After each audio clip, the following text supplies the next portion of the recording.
Assalamualaikum warahmatullahi wabarakatuh. Saya Deva Yuliana Abdillah dari jurusan Hukum Ekonomi Syariah semester 3. Kali ini saya akan mereview materi mata kuliah Fikih Jual Beli, yaitu mengenai jual beli amanah. Sebelum ke pembahasan inti, saya akan menjelaskan secara singkat mengenai apa itu jual beli. Secara bahasa, jual beli berasal dari kata al-bai'u yang artinya mengganti. Jual beli artinya memindahkan hak milik terhadap benda dengan akad saling mengganti. Nah, jadi dapat disimpulkan bahwa jual beli adalah tukar menukar barang dengan barang atau barang dengan uang dengan jalan melepaskan hak kepemilikan dari yang satu kepada yang lainnya atas dasar saling merelakan.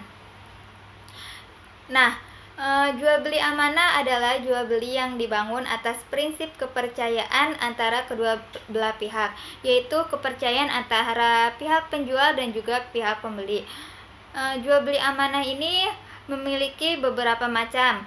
Yang pertama, jual beli wafa, kemudian jual beli murabahah, dan yang ketiga jual beli tauliyah, keempat jual beli wadiah, kelima jual beli murtasal, dan yang keenam jual beli taljiah.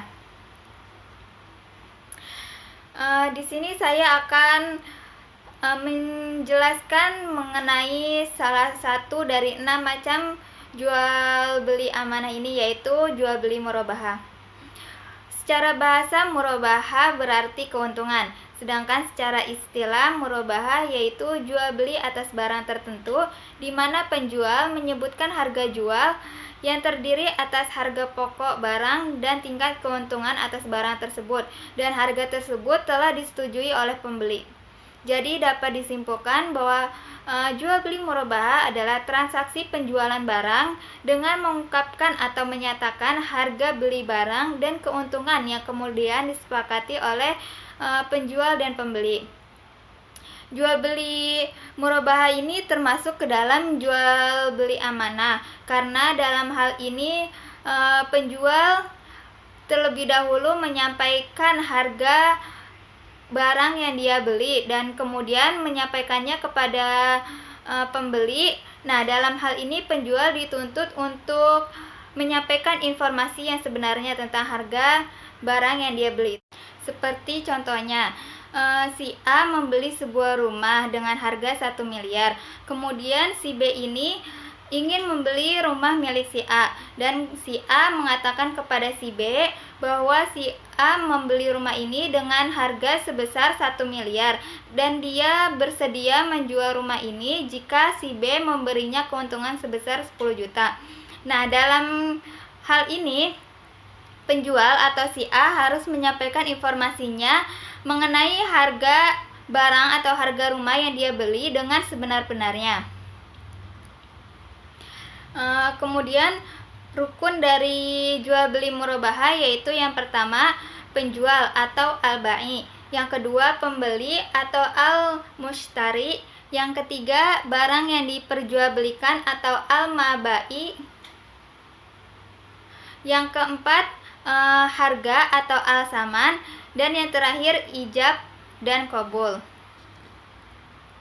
Ada beberapa syarat untuk terjadinya jual beli murabahah ini, yaitu yang pertama, pembeli harus memberitahu terlebih dahulu kepada penjual tentang harga pokok atau harga beli dari barang tersebut.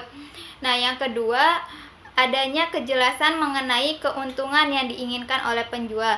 Nah, keuntungan ini harus dijelaskan nominalnya kepada si pembeli. Kemudian yang ketiga yaitu modal yang digunakan untuk membeli objek transaksi harus berupa barang misli, artinya harus terdapat di pasaran. Yang keempat, objek transaksi atau alat pembayaran yang digunakan tidak boleh berupa barang ribawi. Dan yang terakhir, akadnya harus sah adanya. Nah, jual beli murabahah ini dibagi menjadi 2 macam, yaitu yang pertama, jual beli murabahah dilakukan berdasarkan pesanan, dan yang kedua, jual beli murabahah dilakukan tanpa adanya pesanan. Jika jual beli murabahah dilakukan berdasarkan adanya pesanan, maka penjual akan melakukan pembelian barang setelah adanya pesanan dari pembeli. Nah, dalam hal ini pesanan ini bisa bersifat mengikat, bisa pula bersifat tidak mengikat untuk pembeli. Jika jual beli murabahah dilakukan tanpa adanya pesanan, berarti penjual melakukan pembelian barang tanpa harus terlebih dahulu ada pemesanan dari pembeli. Nah, dalam hal ini jual beli ini bersifat tidak mengikat. Kemudian karakteristik dari jual beli murabahah yaitu yang pertama, akad murabahah merupakan transaksi jual beli yang secara langsung melibatkan penjual dan pembeli tanpa adanya perantara atau pihak ketiga sebagai orang yang mendanai.